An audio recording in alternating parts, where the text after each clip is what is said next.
तर आपण घेतलो बूटस्ट्रॅप ह्या टॉपिकसाठी म्हणा की या सब्जेक्टसाठी म्हणा. ठीक आहे. बूटस्ट्रॅप काय? तर बूटस्ट्रॅप आहे एक फ्रेमवर्क. आता तुम्हाला फ्रेमवर्क काय आणि लायब्ररी काय याच्यामधला फरक मला नाही वाटत सांगायची गरज आहे. असेल तर मी तुम्हाला सांगतो. फ्रेमवर्क आणि लायब्ररी मधला फरक काय आहे सांगू शकेल का कोणी?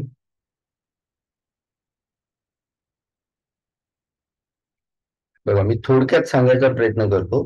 तुम्हाला कळते का? एक वेळा बघून घ्या. ठीक आहे. स्क्रीन दिसत आहे तुम्हाला पेंटची? येस. ठीक आहे. फ्रेमवर्क म्हणजे जसं की एक्झाम्पल घ्या तुम्ही. मराठी चालेल ना? काय प्रॉब्लेम नाही? हिंदी कोणी आहे का? कंपल्सरी हिंदी असावं सर असं असेल तर बिनधास्त सांगायचं. ठीक आहे. फाईन. बघा, जसं तुम्ही एक्झाम्पल घ्या. तुम्ही चष्मा घेताना चष्मा स्पेक्ट घेतो आपण बघा. तर स्पेक्टचा फॉर्म्युला तसाच राहते की तुम्ही काय करणार, एक एक तो जो माणूस बनवतो, तुम्ही जर कधी याला बनवताना पाहिला असेल ना, तर तो काय करतो, एक फ्रेम असते त्याच्याकडे ऑलरेडी. आणि या फ्रेम मध्ये तो काय करतो, जे काय काच त्याच्याकडे असतील ते काच सेट करतो. ही कशा डिझाईनची, कोणत्याही डिझाईनची फ्रेम असू शकते. ठीक आहे. तो सिलेक्ट करतो की बाबा मला या डिझाईनची फ्रेम, पहिला आपण जे सिलेक्ट करणार तो घेणार आणि त्या त्या फ्रेम मध्ये त्याच्याजवळ असलेले काच कट करून त्याच्यामध्ये सेट करणार. ठीक आहे. फ्रेम त्याच्या हिशोबाने, त्याच्या काचाच्या हिशोबाने ऍडजस्ट नाही होणार आहे. काचाला तो त्या फ्रेमच्या हिशोबाने ऍडजस्ट करवतो. ठीक आहे. म्हणजे काय, फ्रेमवर्क जे असतं ना, फ्रेमवर्क ह्याच्यामध्ये तुमचा जो कोड आहे, तुमचा कोड त्या फ्रेमवर्कचं जे काय स्ट्रक्चर ठरलेलं आहे त्याच्या पद्धतीने बनलेला असावा. त्याचं स्ट्रक्चर तुमच्यासाठी चेंज होणार नाही. ठीक आहे. आणि लायब्ररी काय असतं, लायब्ररी जसं की आपली बुक, पुस्तकांची लायब्ररी असते ना, त्याच्यामध्ये काय असणार, लायब्ररीमध्ये भरपूर टाईपचे, जसे पाहिजे त्या टाईपचे सगळे पुस्तकं अवेलेबल असणार आहे. तुम्हाला जे पुस्तक पाहिजे त्याच्यापैकी ते पुस्तक घ्या. जसं तुम्ही रिॲक्ट मध्ये करता, तुमच्याकडे भरपूर सारे जे फॅसिलिटीज आहे डिझायनिंगचे ते अवेलेबल आहे. त्याच्यापैकी तुम्हाला काय वाटते ते इम्पोर्ट करा आणि इम्प्लिमेंट करा तुमच्या कोडमध्ये. बरोबर? रिॲक्ट झालेलं आहे ना तुमचं? येस. रिॲक्ट मध्ये भरपूर सारे फीचर्स आहेत. तुम्हाला काय पाहिजे ते इम्पोर्ट करा आणि त्याला यूज करा, असा प्रकार आहे. ठीक आहे. तर याच्यामध्ये तुम्हाला पाहिजे त्या पद्धतीने तुम्ही काम करणार आहे. म्हणजे तुमचा जो तुमची जी लायब्ररी ती फ्लेक्झिबल असणार आहे तुमच्या कोडच्या पद्धतीने, की माझा कोड असा झालेला आहे, मला याच्यासाठी ही एखादी गोष्ट पाहिजे तर मी ती इम्पोर्ट करणार आणि यूज करणार. ठीक आहे. परंतु फ्रेमवर्क एक ऑलरेडी स्ट्रक्चर डिझाईन असतं. तुम्हाला तुमचा कोड त्या फ्रेमवर्कच्या पद्धतीने करावा. That is framework. आणि बूटस्ट्रॅप जे आहे हे एक फ्रेमवर्क आहे. ठीक आहे. बूटस्ट्रॅप हे एक फ्रेमवर्क आहे. तर मी इथे लिहून देतो बूटस्ट्रॅप. आय होप तुम्हाला कळलं असेल, कारण हे ऑलरेडी आय थिंक एक दोन वेळा हा टॉपिक झालेला आहे, एक दोन वेळा हे डिस्कशन झालं असेल मे बी. ठीक आहे. कोणाला कन्फ्युजन आहे का बूटस्ट्रॅप काय ते? बूटस्ट्रॅप एक फ्रेमवर्क आहे. म्हणजे तुम्ही जर का त्या त्या पद्धतीने तुमच्या कोडमध्ये चेंजेस केले, ठीक आहे, जे काही त्या बूटस्ट्रॅप मध्ये दिलेले आहे स्ट्रक्चर्ड मध्ये त्याच्या, तर तुम्ही एक चांगला जे रिस्पॉन्सिव्ह डिझाईन आहे, एक चांगला व्ह्यू जो आहे तुमच्या यूआयचा, तुम्ही येऊ शकता. म्हणजे तुम्ही एक चांगलं वेब पेज डिझाईन करू शकता, वेब ऍप्लिकेशन डिझाईन करू शकता. बेसिक पर्पज याचा तुमच्या वेब पेजला किंवा वेब ऍप्लिकेशनला डिझाईन करणं असा. That is bootstrap. ठीक आहे. तर हे पॉप्युलर आणि ओपन सोर्स, हे लक्षात ठेवा. ठीक आहे. पॉप्युलरही आहे आणि ओपन सोर्स ही आहे फ्रंट एंड. ठीक आहे. Front end framework. ठीक आहे. आता हे फ्रंट एंड फ्रेमवर्क काय, हे तुम्हाला सांगायची गरज नाही. ऑलरेडी फ्रंट एंड काय ते तुम्हाला माहिती आहे, फ्रेमवर्क काय ते मी सांगितलं. ठीक आहे. फ्रंट एंड म्हणजे जोही भाग तुम्हाला युजर सोबत इंटरॅक्ट करण्यासाठी लागणार आहे, तो डिझाईन करण्याचा जो पार्ट आहे, तो बूटस्ट्रॅप ह्या फ्रेमवर्क तुम्ही सहज करू शकता. ठीक आहे. क्लिअर आहे बुस्ट्रॅप काय ते? बुस्ट्रॅप एक open source front end framework आहे. ठीक आहे. ओपन सोर्स म्हणजे फ्री ऑफ कॉस्ट. हे यूज करायला तुम्हाला काय पैसे बिशे लागणार नाही. ठीक आहे. जे की फ्रंट एंड साठी यूज. ठीक आहे. डेव्हलप झालेला आहे. Develop by Twitter. ठीक आहे. ट्विटर कडून डेव्हलप केलं गेलेलं आहे. ठीक आहे. ट्विटरचे जे काही इंजिनियर लोक होते यांनी केलेली ही कुरापत आहे. यांनी वेळ मिळालेल्या फावल्या वेळेत कमी काम असताना असं का म्हणा, यांनी हे काम जास्त करून ठेवलेलं आहे. जे की तुमच्यासाठी खूप महत्वाचं, जे फ्रंट एंड डेव्हलपर आहे त्यांच्यासाठी खूपच महत्वाचं असं काम त्यांनी करून ठेवलेलं आहे. ठीक आहे. ते दोन महत्वाचे बंदे होते ते मी तुम्हाला सांगितले. ठीक आहे. सर पेनची स्क्रीन आहे. पेजची स्क्रीन दिसत आहे का तुम्हाला अजून? ओके, बरं झालं सांगितलं.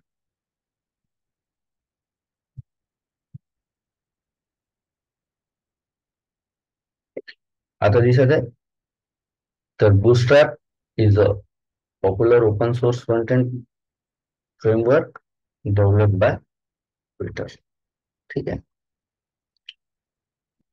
ट्विटरमध्ये दोन खास इंजिनियर होते असं म्हणा. त्यापैकी एकाचं नाव होतं मार्क ऑटो आणि दुसऱ्याचं नाव होतं चाको स्टोनटम. काय तुम्हाला याला वाचायचं आहे तुमच्या पद्धतीने ते वाचा काय याच्यामध्ये. ठीक आहे. तर हे दोन नाव जॅकोब आणि मार्क ह्या दोघांनी खास याच्यामध्ये कामगिरी पार पाडलेली आहे डेव्हलपमेंट मध्ये बूस्ट्रॅपच्या.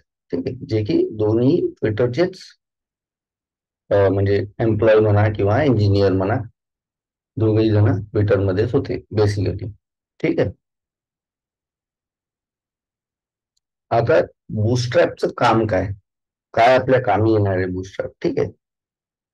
आणि हे काय आहे बुस्टअप म्हणजे बेसिकली तुमचं जे HTML, आता डिझायनिंगचा पार्ट आपला कसा असणार आहे, फ्रंट एंड डिझाईन कशाच्या बेसवर करणार आहे आपण लोक. काय काय आपल्याकडे फ्रंट एंड डिझाईन करायला तर आपण काय HTML CSS घेतो आणि त्याला थोडस जावास्क्रिप्टचं जे काय असेल कोड असं अप्लाय करून आपण काय करतो, फ्रंट एंड डिझाईन बनवतो. हे तर तुम्हाला बेसिकली माहिती आहे. तर हेही काय आहे, जे बुस्टरॅप आहे हे सुद्धा काही असे बेसिक कंपोनंट बिल्डअप करून ठेवलेले आहे. ठीक आहे. याच्याच बेसवरती HTML CSS आणि जावास्क्रिप्टच्याच बेसवरती हे कंपोनंट ऑलरेडी डिझाईन करून ठेवलेले, जे फक्त तुम्हाला यूज करायचे तुमच्या पेजमध्ये. म्हणजे तुम्हाला ते डिझाईन करत बसण्याची गरज नाही. ठीक आहे. जसं की तुम्हाला एखादा तुमचा एलिमेंट असेल, बॅकग्राऊंड कलर द्यायचा, तर मग तुम्हाला ते एलिमेंट सिलेक्ट करणं CSS मध्ये जाऊन मग त्याला ती प्रॉपर्टी देणं, त्याला पर्टिक्युलर एखादी व्हॅल्यू देणं पेक्षा यांना काय केलं की एक सेट बनवून ठेवलेला आहे. तुम्ही फक्त तो एखादा कीवर्ड जो असेल, एखादा जो क्लास असेल तेवढा वापरा आणि तुम्हाला डायरेक्ट ते बॅकग्राऊंड मिळून जाईल. म्हणजे तुम्हाला तेवढं सगळं करत बसायची गरज नाही, जे तुमचं काम हलकं करणार आहे. ठीक आहे. तर हे काय, तर इट इज अ कलेक्शन. हे कलेक्शन आहे of HTML CSS and JavaScript component design.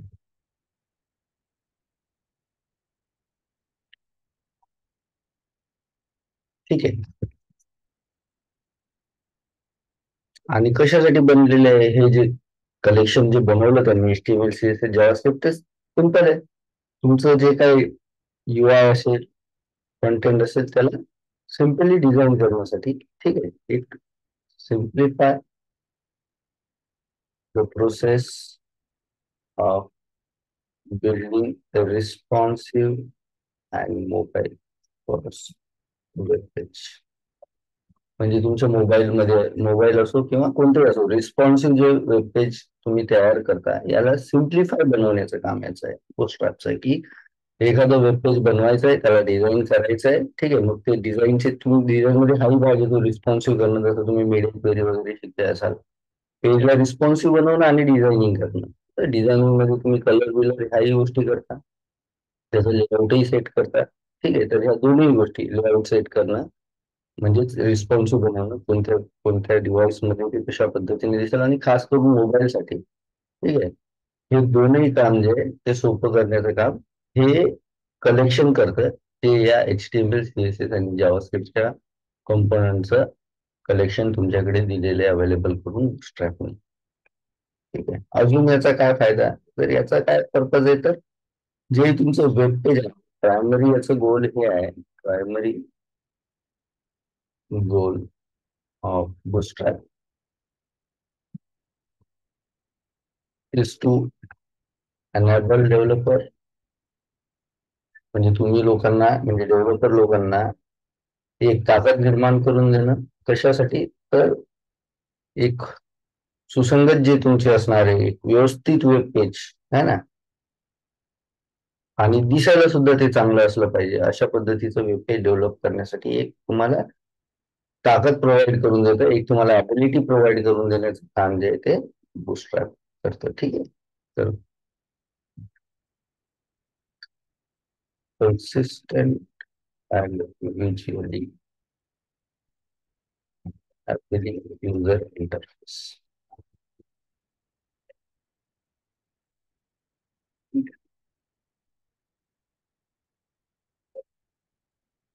आणि हे सगळं करून देतं काय, की जास्त तुम्हाला एफर्ट्स घ्यायची गरज नाही. ठीक आहे. एक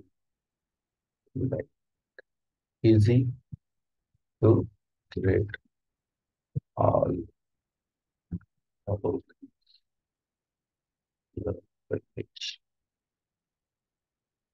तर हे बेसिकली बुटस्ट्रॅप जे आहे ते एवढे कामं तुमचे सोपे करतात.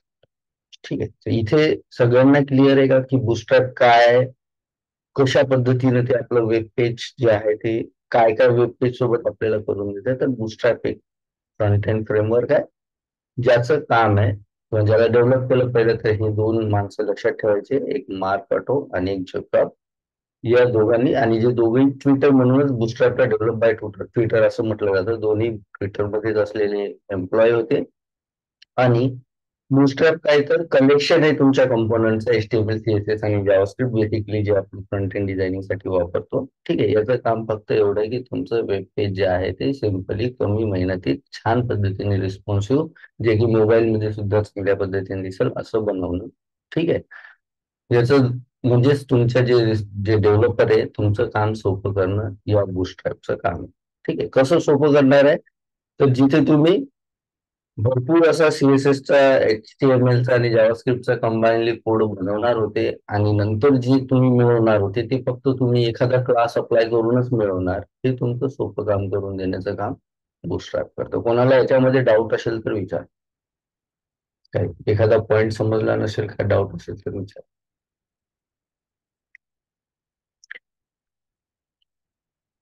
थोडस याच्याविषयी आता हिस्ट्री आपण जाणून घेऊया. ठीक आहे. थोडस एक बॅकग्राऊंड जाणून घेऊया. हिस्ट्री और बॅकग्राऊंड याला म्हणा. पहिलं तर आहे ना, ह्या दोन माणसांनी म्हणा किंवा यांच्या टीमने म्हणा, पहिलं तर असं ठरवलं होतं की आपण फक्त ट्विटरसाठी असं काहीतरी फ्रेमवर्क बनवून ठेवू, की ट्विटर मधले काही जर आपल्याला चेंजेस काही UI जर बनवायचे झाले तर ते पटापट आपल्याला मिळवता येतील बा. त्यांचं पहिलं जे एम होतं ते हेच होतं, की इनिशियली जे पब्लिकसाठी म्हणून बनवायचं असं काही ठरलेलं नव्हतं. ते फक्त जे ट्विटरसाठी काही लागणारे आपल्याला हे असेल, UI असतील, हे बनवण्यासाठी फक्त त्यांनी की बघा पटापट झाली पाहिजे या उद्देशाने बनवलं होतं. ठीक आहे. म्हणजे याची जी स्टार्टिंग व्हॅल्यू होती या प्रोजेक्टची,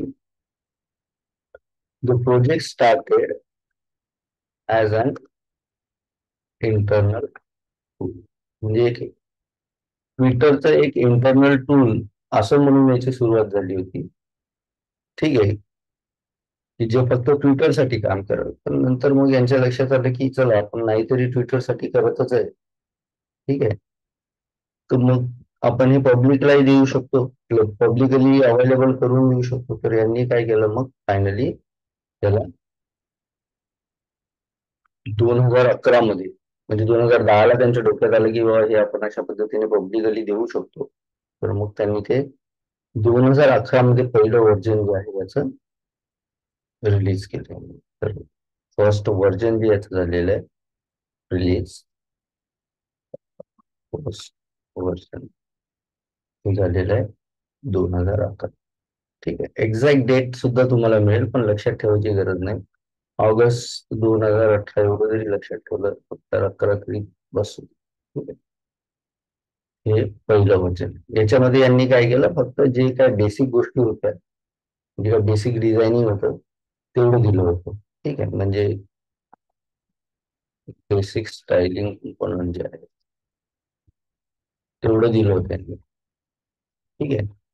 नंतर काय केलं, यांचं दुसरं व्हर्जन जे आहे, सेकंड व्हर्जन, मी इथे सेकंड व्हर्जन, आणि सलग याच्या नंतर 2011 नंतर 11, 12 आणि 13 असे सलग 3 इंच व्हर्जन आलेले आहे. ठीक आहे. तर पहिलं 2011 आलं, दुसरं 2012 मध्ये आलं, जानेवारी 2012. ठीक आहे.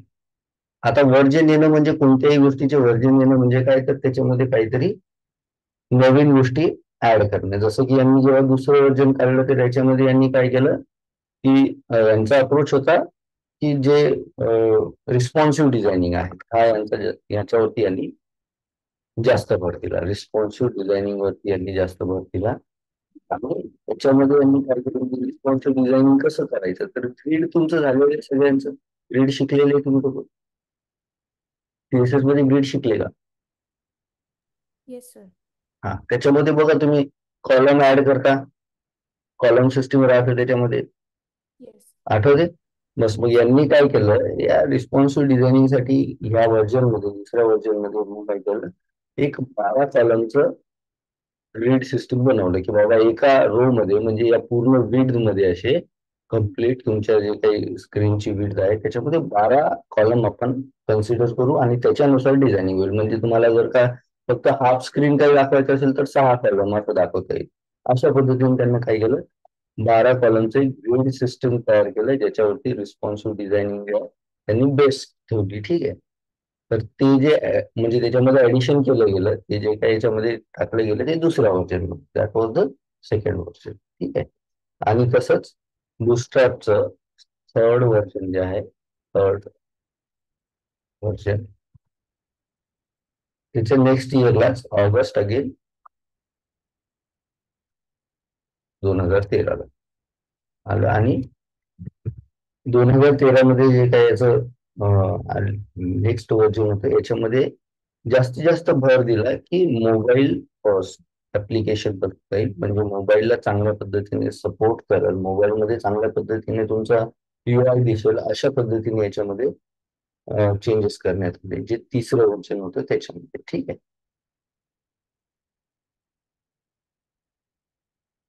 त्याच्यानंतर आलं तुमचं फोर्थ व्हर्जन. याच्यामध्ये थोडासा गॅप आहे बघा. पहिले 3 व्हर्जन बॅक टू बॅक आले त्यांचे, 2011, 12 आणि 13. फोर्थ जे व्हर्जन होतं ते थोडस लेट आलं आणि त्याचं रिझन येतच आहे. ठीक आहे. फोर्थ चे व्हर्जन होतं ते व्हर्जन डायरेक्टली आलं 2018 मध्ये, 18 मध्ये. ठीक आहे. आणि त्याचं रिझन असं होतं की फोर्थ व्हर्जन जे होतं हे कम्प्लीट रिराईट होतं. ठीक आहे. म्हणजे याच्यात बरेचसे चेंजेस करण्यात आले. म्हणजे जे पहिलं आतापर्यंतचे जे 3 व्हर्जन होते त्याच्यामध्ये भरपूर चेंजेस करून मग चौथं व्हर्जन जे आहे ते बनवण्यात आलं, तर ते कम्प्लीट रिराईट होतं. ठीक आहे. आणि याच्यामध्ये खास करून जे चेंजेस करण्यात आले की जे इंटरनेट एक्सप्लोरर होतं, तर इंटरनेट एक्सप्लोररचा सपोर्ट याच्यामधून काढून टाकण्यात आला. ठीक आहे. चेंजेस आणि एक छोटासा एक चेंजेस म्हणता येईल त्याच्यामधलं, यांनी काय केलं, drop support for internet explorer 8 and 9 याच्यामध्ये त्यांच्याशी सपोर्ट, याच्यावरती ते काम करणार नाही बुस्टरअप असं त्यांनी करून टाकलं. ठीक आहे. अगेन लास्ट व्हर्जन जे होतं, शेवटचं जे व्हर्जन आतापर्यंत आपण यूज करतो, बुस्टरअप 5.0 किंवा बुस्टरअप 5 म्हणतो मी फक्त. ठीक आहे. हे व्हर्जन जे आहे ते आतापर्यंत आपण यूज करतो, जे की मे 5 मे 2021 ह्या डेटला रिलीज झालं होतं. ठीक आहे. याच्यामध्ये मोस्ट ऑफ काम काय करण्यात आलं, काय चेंजेस करण्यात आले, तर जे क्वेरीच्या काही डिपेंडन्सी होत्या बुटस्ट्रॅप मध्ये. ठीक आहे, तर त्या डिपेंडन्सी काढून टाकण्याचा. ठीक आहे, तर हे म्हणजे डिपेंडन्सी होत्या. Remove the dependencies. ठीक आहे, तर एवढे जवळजवळ व्हर्जन आले आणि अशा पद्धतीने याच्यामध्ये चेंजेस झाले. तर हे तर होतं की सगळी जवळजवळ ओळख बुटस्ट्रॅप आहे काय, आलं कुठून, कशा पद्धतीने डेव्हलप झालं आणि सध्या कुठपर्यंत आहे. ठीक आहे, याच्यामध्ये कोणाला काय डाऊट असेल तर विचारा. काही डाऊट असण्यासारखं आहे नाही, ही फक्त स्टोरी आहे. हे असं असं बुटस्ट्रॅप नावाचा एक प्रकार आहे, असा असा डेव्हलप झाला, यांनी यांनी केला आणि असे वर्षन येत गेले. कोणाला काय अडचण याच्यामध्ये? क्लिअर आहे? Yes, sir. ओके. आता आहे ऍक्च्युअल काम, की बुवा चला ठीक आहे, आता हे सगळं आहे आमच्याच कामासाठी आहे, आमच्याच मदतीसाठी आहे, पण मग याला यूज करायचं कसं, हा महत्वाचा पार्ट. ठीक आहे, तर आपण बघूया की याला कशा पद्धतीने इंटिग्रेट करता तुम्ही तुमच्या एखाद्या वेब पेज सोबत किंवा तुमच्या HTML फाईल सोबत कसं इंटिग्रेट करायचं आणि कसा याचा बेसिकली वापर करायचा, हे आता आपण पुढचे काही दिवस शिकणार आहे. ठीक आहे, तर याला मी सिम्पली इंटिग्रेशन असं हेडिंग देतो. ठीक आहे, कसं इंटिग्रेट करायचं? First of all browser screen दिसत आहे का तुम्हाला माझी? Yes, sir. ठीक आहे, तर जा गुगल वरती, इथे टाका बूटस्ट्रॅप, इथे तुम्हाला दिसेल फाईल. ठीक आहे, बूटस्ट्रॅप जरी टाकलं तरी चालते. ही जी तुम्हाला लिंक दिसत आहे, ठीक आहे, याच्यावरती क्लिक करा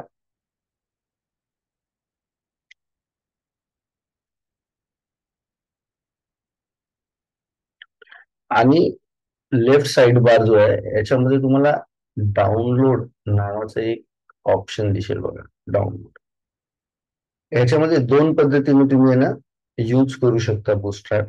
ठीक आहे, एक सीडीएन लिंक जी इथे तुम्हाला दिसत आहे, हे बघा इथे सांगत येतो सीडीएन वाया जेएस डिलिव्हर. ठीक आहे, तर ही लिंक कॉपी करा. ठीक आहे, आणि तुमच्या HTML फाईल मध्ये या, जी कोणती HTML फाईल, मी ही काहीतरी पर्सनल नावाची HTML फाईल आहे. दिसत आहे का माझा VS कोडचा स्क्रीन दिसत आहे? Yes. याच्यामध्ये या आणि ती लिंक जशीच्या तशी पेस्ट करून टाका. झालं तुमचं HTML सोबत. ठीक आहे, आता एक्झॅक्टली तुम्ही ज्या रिएक्ट प्रोजेक्ट सोबत जर का काम करत असाल किंवा कराल, तर त्याच्यासोबत इंटिग्रेट कसं करायचं ते तुम्ही रिएक्ट जिकडून शिकत आहे, म्हणजे जे लोक तुम्हाला रिएक्ट शिकवत आहे, मला वाटतं वैभव सर तुम्हाला शिकवत आहे रिएक्ट. वैभव सरांना विचारून घ्यायचं की त्याच्यामध्ये एक्झॅक्टली कुठे मला हे चेंजेस करावे लागतील, म्हणजे मग माझा आउटपुट मला मिळेल. ठीक आहे, सध्या मी फक्त तुम्हाला HTML फाईल सोबत कसं इंटिग्रेट करायचं तेवढं सांगून देतो. ठीक आहे, तर सीडीएन जी तुमची पूर्णच्या पूर्ण लिंक तिथे दिलेली आहे तुमच्या या वेबसाईट वरती, हिला जसंच्या तसं इथे कॉपी करा आणि तुमच्या ह्या फाईलमध्ये पेस्ट करा. आता कसं कळेल की हे इंटिग्रेट झालं की नाही, याला मी करतो ओपन विथ लाईव्ह सर्व्हर. आणि जसं आपण सांगितलं की आपण याला वापरतो कसं, तर काही क्लासेस आहे याचे. जसं की मला जो पॅराग्राफ आहे याचं जर का काही चेंजेस याच्यामध्ये करायचे असतील तर मी इथे करतो क्लास बीजी प्रायमरी. ठीक आहे, जर का मी बीजी प्रायमरी करून आता मी कोणतं CSS वगैरे काही अप्लाय न करता जर बॅकग्राऊंड येते बघा, दिसत आहे का बॅकग्राऊंड प्रायमरी अशा Yes, sir. पद्धतीने बघा. इव्हन तुम्ही इथे लक्ष देणार ना, तर प्रायमरी जो कलर यांनी ठेवलेला आहे तो ट्विटरचाच कलर तुम्हाला दिसेल. ट्विटरमध्ये जो मॅक्स यूज केला जातो तोच हा कलर आहे. तर ते त्याच्यावरूनच लक्षात येतं की ते तिथे रिझन ते होतं की प्रायमरी याचं नाव ठेवायचं कारण की ट्विटरसाठी बनलं होतं, मग त्यांनी ट्विटरचा जो जास्तीत जास्त यूज केला जाणारा कलर होता त्याला प्रायमरी असं म्हणून टाकलं. तर भरपूर अशा आहेत ते आपण पुढे शिकणार आहे की कसे काय याच्यामध्ये कलर वगैरे चेंज केले बघा. जर मला याला जर का बॅकग्राऊंड कलर द्यायचा झाला असता युझिंग CSS, तर मला माझ्या CSS फाईल मध्ये जाऊन पी एलिमेंटला किंवा या पर्टिक्युलर एलिमेंटला युझिंग क्लास म्हणा, ID म्हणा, जे काही सिलेक्टर तुम्हाला यूज करायचं ते सिलेक्टर यूज करून त्याच्यामध्ये तुम्हाला जो डिक्लेरेशन ब्लॉक आहे त्याच्यामध्ये एक डिक्लेरेशन द्यायचं काम पडलं असतं. That will be the property of background आणि colour, background colour and something sky blue वगैरे जो कलर आहे तो मला द्यायचं काम पडलं. पण तेवढं मोठं जे काम होतं माझं, सीएसएस फाईल मध्ये जा, सिलेक्ट करा, त्याची प्रॉपर्टी बघा, त्याला व्हॅल्यू द्या. हे काम फक्त एवढ्याशा कीवर्डने करतो. बस हेच काम बूटस्ट्रॅप करणार आहे, की छोटस तुम्ही काहीतरी कीवर्ड वापरणार आणि तुमचं भरपूर मोठं काम होईल. ठीक आहे. आता हे झालं फक्त की काही कीवर्ड आणि काही स्ट्रक्चर, या दोनच गोष्टी तुम्हाला ओव्हरऑल बूटस्ट्रॅप मध्ये लक्षात ठेवायच्या, की एक स्ट्रक्चर कसं असावं आणि मग त्याच्यामध्ये तुम्हाला काय क्लासेस अप्लाय करायचे कोणत्या स्ट्रक्चर मध्ये, जेणेकरून तुमचा रिझल्ट तुम्हाला पाहिजे त्या पद्धतीचा येईल. ठीक आहे. ही झाली तुमची एक पद्धत, की तुम्ही अशा पद्धतीने तुमची सीडीएन लिंक जी आहे ती इथे डायरेक्टली पेस्ट करून टाका आणि तुमचं काम झालं. ठीक आहे. बघा, मी ती जर लिंक काढतो तर माझा बॅकग्राऊंड सुद्धा, जरी मी बीजी बॅकग्राऊंड क्लास वापरलेला आहे बॅकग्राऊंड सेकंडरी, तरी सुद्धा बॅकग्राऊंड येत नाही. ठीक आहे. आता दुसरी पद्धत काय, ही झाली एक पद्धत. दुसरी पद्धत आहे की ह्याच डाउनलोड ऑप्शन मध्ये, मी बूटस्ट्रॅपच्या वेबसाईट वरती गेल्यानंतर डाउनलोड ऑप्शन मध्ये तुम्हाला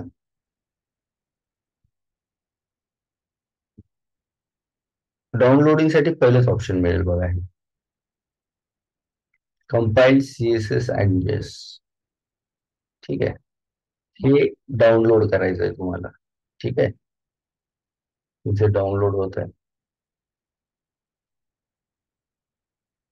डाउनलोड झालंय. ठीक आहे. डाउनलोड करा, मे बी तुम्हाला झिप फाईल मिळेल. ठीक आहे. या झिप फाईलला एक्सट्रॅक्ट करा. एक्सट्रॅक्ट केल्यानंतर तुम्हाला हे फोल्डर मिळेल. या फोल्डर मध्ये तुम्हाला सीएसएस मध्ये जायचंय. ठीक आहे. आणि bootstrap main डॉट सीएसएस ही जी फाईल आहे हिला कॉपी करा. व्हीएस कोड मध्ये जिथेही तुमचं फोल्डर, ज्याही डायरेक्टरी मध्ये तुम्ही काम करत आहे, ज्याही फोल्डर मध्ये तुम्ही काम करत आहे, त्या डायरेक्टरी मध्ये या आणि या फाईलला करा तुम्ही पेस्ट. ठीक आहे. जसं मी इथे केलेलं आहे बघा.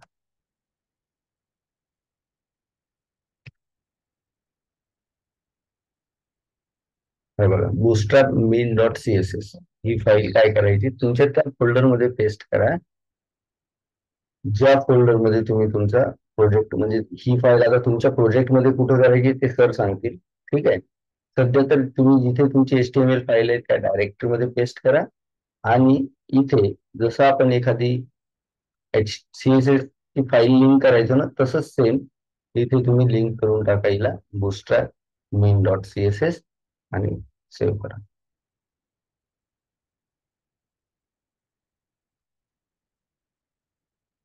ठीक आहे. परत बघूया. बघा, परत बॅकग्राऊंड तो आलेला आहे, म्हणजे तुमचा bootstrap इंटिग्रिटी या ठिकाणी झालेला आहे डिझायनिंग. ठीक आहे. आता याच्यामधली जेएस फाईल सुद्धा करायची, ती मी पुढे सांगेल तुम्हाला. ठीक आहे. जेएस फाईल सुद्धा स्क्रिप्ट मध्ये ऍड करायची गरज पडू शकते, तर ते मी पुढे सांगेल. सध्यापर्यंत एवढं तुम्हाला करायचं आणि एवढं तुम्हाला कळलं का? काय डाऊट आहे का? तुम्ही डाउनलोड करणार bootstrap वरनं, तुमचा झिप फोल्डर मिळेल, त्याला एक्सट्रॅक्ट करा, त्याच्यामध्ये तुम्हाला bootstrap मेन नावाची एक फाईल मिळेल. ठीक आहे. बघा, याच्यामध्ये तुम्हाला सीएसएस नावाचं फोल्डर, त्याच्यामध्ये bootstrap मेन नावाची एक फाईल मिळेल, जिला तुम्हाला पेस्ट करायचं त्या डायरेक्टरी मध्ये आणि लिंक करायचंय using link tag in your HTML head element. Clear आहे? कोणाला डाऊट याच्यामध्ये? No. ओके. तर आज सगळे जणांनी काम करायचं एवढं, दोन काम करायचे. इव्हन नोट्सही बनवा. तुम्ही तुमच्या नोट्स बनवाल तर अजून एक रिव्हिजन होईल.